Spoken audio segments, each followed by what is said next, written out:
Have you noticed an eruption of roguelike games recently? Like, new roguelikes are just popping out of the woodwork pretty much every week. Here's the funny thing though, the genre's been around for a long time. Like, a long time. And yet it feels like something has happened recently. A few big games have come out that have definitely pushed the genre more into the spotlight, but I think there's more going on here than that. In fact, I've done some homework at this point, and there's a lot going on. In fact, there's so much going on that I need to make a whole YouTube video to talk about it. I've done a deep dive into the full history of roguelikes, the evolution of the genre, dating all the way back to before Rogue itself, the game that the whole genre is named after. And I've found some fascinating things about the way technology evolves, the way culture changes, and how this adorable little indie genre is actually fundamentally changing the way we design games. And I want to share that all with you today. So come along with me and explore roguelikes, the genre that is reinventing everything we know about games. The first game we need to obviously talk about in this video is Rogue. The genre is called Roguelikes because of a game called Rogue. No duh. The thing you might not know though is there's technically one roguelike that came before Rogue. I'm going to give it an honorable mention here. It's called Beneath Apple Manor. But I don't really want to focus on Beneath Apple Manor. No shade, but no one played this game. And what I'm really interested in is cultural influence. And if no one played this game, it didn't really influence anything, did it? In fact, the guy who made Rogue says he wasn't even aware it existed, and I kind of believe him. Anyway, point is that Rogue was really the first roguelike. The fascinating thing about Rogue that I did not realize is that it basically invented procedural generation. Not literally, but it solidified the idea that you could use procedural generation as a core game mechanic, not just to save space in your data, because that was one reason that games before it had used it. That's pretty cool. However, basically nothing else about Rogue is cool. I'm so sorry if there are Rogue fans out there, but this game looks miserable.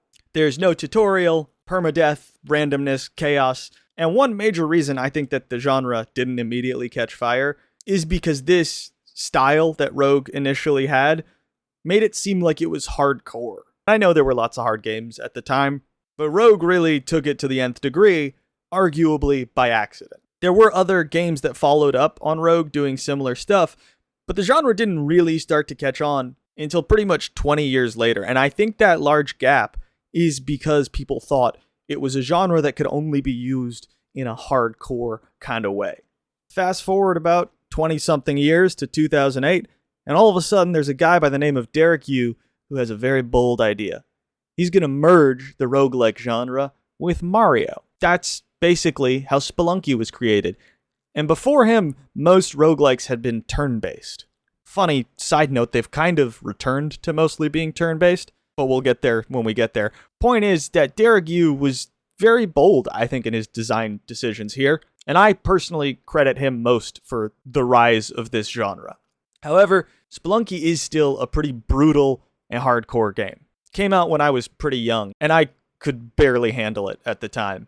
It was too much for me, and I think too much for most people. It stayed a little bit niche. I mean, gamers, hardcore gamers, knew they loved it, they knew it was amazing, but it didn't really spread like fire. Two other extremely incredible games that are worth mentioning in this early era, what I'm going to call the new wave of roguelike games, are FTL and Binding of Isaac. I think these three games together proved that the roguelike structure could almost be layered on top of anything. FTL was a semi-real-time with pause sci-fi shipbuilder. I don't know how to define it clearly, but that's what I'm going to say. And Binding of Isaac is basically a bullet hell game, but with, a bunch of weird stuff going on. Between the early 2000s and up until the mid to late 2010s, there was occasionally cool roguelikes that were released.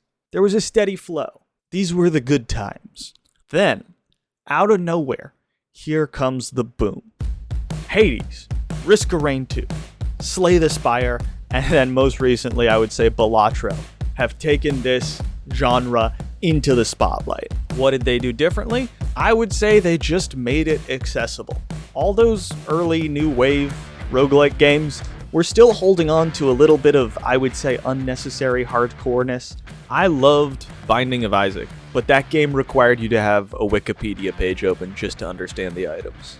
Hades added some great storytelling on top. Risk of Rain 2 went 3D with stuff. Slay the Spire, I think, had the most important evolution, which is the card game dynamic. It returned it to that more precise feel, which I think matches the genre a little bit better. I'm far too old to play video games well at all. I need things to be slow, and so I appreciate the rise of roguelike card games. That's definitely part of it. But there's two other major factors I want to talk about that I think are also essential to the growth of this genre. The first of which is Steam. It allowed indie games to basically become a thing. If there wasn't a digital platform like Steam, they would not have the reach that they do. And I think the reason we have seen roguelikes rise through the indie space has something very specific to do with their design, which is that procedural generation and games where you start over from the beginning are very efficient for indie developers. Indie developers don't have as much time or resources to make that many assets. Roguelikes constantly reuse assets in a way that is natural to the flow of the game. So roguelikes have really found a home in the indie space. There's been a few AAA games that have tried to take a stab at roguelikes recently, but I don't know. They don't feel like they're adding anything. A larger budget doesn't feel necessary to making a good roguelike game. And as a side note, one thing I love about roguelike design is that it solves one of gaming's biggest issues, which is how do you punish the player in a fun way. Most games, you die and you get sent back a little bit in the game. Sometimes I find that to be frustrating. I don't like replaying content.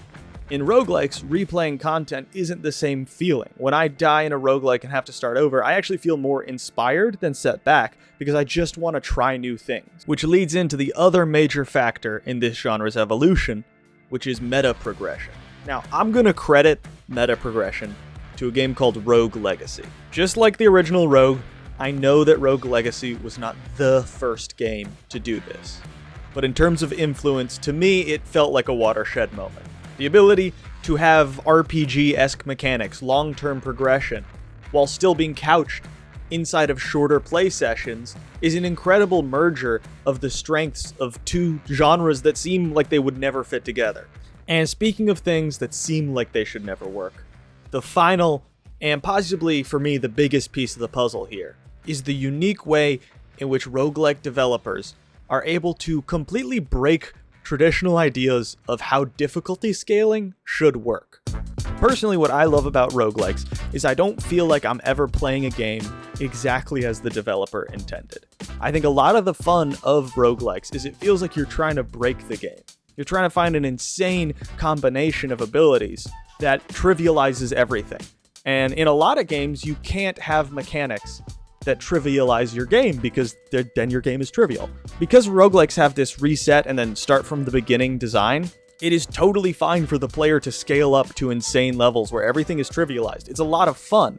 And I think any genre would like to have something like that, but it only works if there is a full reset button at some point in the game. Now, this design feature feels like it evolved so gradually, I don't think it's fair to credit any one game with inventing it.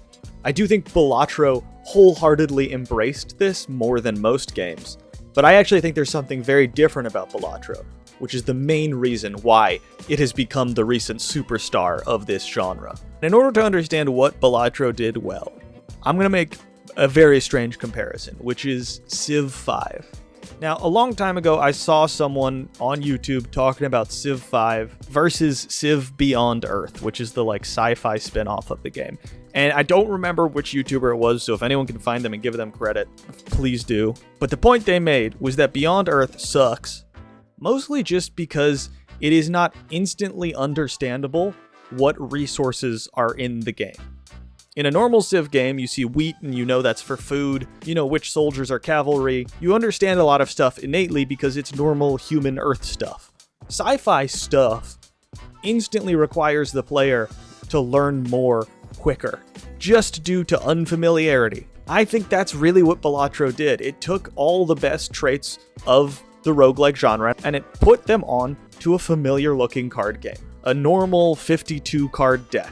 Something that anyone instantly has some level of familiarity with. And I'm not saying it's the only thing it did right. I'm not trying to detract from how good the design is in Balatro overall. But I would say that other games like Slay the Spire, for me, are essentially just as good. I actually like Slay the Spire a little bit more. However, Slay the Spire's fantasy vibes might not be for absolutely everyone. Balatro, I think, is something you could give to literally anyone. It's a fascinating little nuance of design that has almost nothing to do with specifically the roguelike genre, but I thought it was interesting nonetheless. Anyway, to put a neat little bow on this whole story, I kind of want to answer that initial question of why have roguelikes recently started to blow up. I think the story of the roguelike genre is proof that sometimes limitations are actually creatively inspiring. Along the way, it seems like there have been so many small innovations that developers decided on just out of necessity. And incrementally, a genre that looked like it would only fit hardcore games has evolved into something much more. And now it's actually a genre that is fully empowering indie developers to create games that I think are competing on par with the big AAA studios. The beauty of the roguelike genre is partially its mechanics. It's partially those things like how power scaling just feels so incredible in them. But it's also the way in which it enables single developers to fully realize their visions. I am of the opinion that fewer cooks in the kitchen is generally a good thing when it comes to art. And I think that might actually be the secret sauce that roguelikes have going for them. It's not something I had thought of before I started making this video, but I think it's a cool idea. And whether you agree or not, I hope you enjoyed the video, because I enjoyed making it, and I'm looking forward to whatever future roguelikes come out and just completely shift the paradigm again. Thanks for watching.